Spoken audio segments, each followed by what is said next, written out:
Hello, എല്ലാവർക്കും സുഖമല്ലേ? സുഖമാണെന്ന് വിചാരിക്കുന്നു കേട്ടോ. അപ്പോൾ ഇന്നത്തെ റീല് നമ്മുടെ കപ്പേനെ കുറിച്ചായിക്കോട്ടെ. കപ്പ നമ്മുടെ മലയാളികളുടെ സ്വന്തം അഹങ്കാരമാണ്. കപ്പയും മീനും എന്ന് പറഞ്ഞു കഴിഞ്ഞാൽ കപ്പലോടാത്ത ആൾക്കാരാരുമില്ലെന്നറിയാം. അപ്പോൾ നമ്മൾ ഒരു കപ്പ ഉണ്ടാക്കിയ കഥ പറയുകയാണ് കേട്ടോ.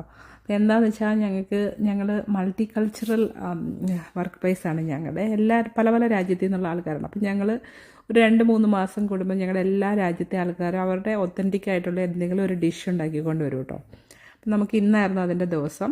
അപ്പം ഞാനാണെങ്കിൽ കപ്പ ഉണ്ടാക്കി, എൻ്റെ ഒരു ഫ്രണ്ട് മീൻകറി ഉണ്ടാക്കി. അപ്പം അതിൻ്റെ കൂട്ടത്തിൽ ഞാൻ നമ്മുടെ കുത്തരി ചോറും കൂടെ കൊണ്ടുപോയി കേട്ടോ. പിന്നെ ഞങ്ങളുടെ കൂട്ടത്തിൽ കുറച്ച് ആൾക്കാരുണ്ടായിരുന്നു. അവർ ഓരോരോ രാജ്യത്തെ ഭക്ഷണങ്ങൾ ഉണ്ടാക്കി കൊണ്ടുവന്നു.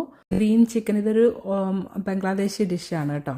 പിന്നെ നമുക്ക് നേപ്പാളി ആൾക്കാരുണ്ടായിരുന്നു. അവർ നേപ്പാളിൻ്റെ ഒതൻറ്റിക് ഡിഷായ മോമോസ് ഉണ്ടായിട്ടുണ്ടായിരുന്നു. ഞങ്ങൾക്കൊരു ചൈനീസ് ഡോക്ടറുണ്ട്. ആ ഡോക്ടറാണെങ്കിൽ അവരുടെ ചൈനീസിൻ്റെ ഡംപ്ലിംഗ് ഉണ്ടാക്കി കൊണ്ടുവന്നു. പിന്നെ ഞങ്ങൾക്കൊരു ആഫ്രിക്കൻ ആളുണ്ടായിരുന്നു. അയാൾ നമ്മുടെ ബിരിയാണി പോലെ ജലോഫ് റൈസ് ഉണ്ടാക്കിക്കൊണ്ട് വന്നു. അതിൽ ഏറ്റവും വെറൈറ്റി ആയിട്ടൊരു സംഭവം എന്ന് പറഞ്ഞാൽ നമ്മുടെ അവിടുത്തെ ഒരു ഓസ്ട്രേലിയൻ ഓസി നമുക്ക് പനീർ ഉണ്ടാക്കിക്കൊണ്ട് വന്നു കേട്ടോ. അതാണ് ഞങ്ങൾക്ക് ഏറ്റവും സർപ്രൈസായി പോയത്. അപ്പോൾ നിങ്ങളുടെ വർക്ക് പ്ലേസ് മൾട്ടി കൾച്ചർ ആണെങ്കിൽ ഇങ്ങനെ ഒരു ഓപ്ഷൻ നിങ്ങൾ നോക്കുവാണെങ്കിൽ നല്ലതാണ് കേട്ടോ.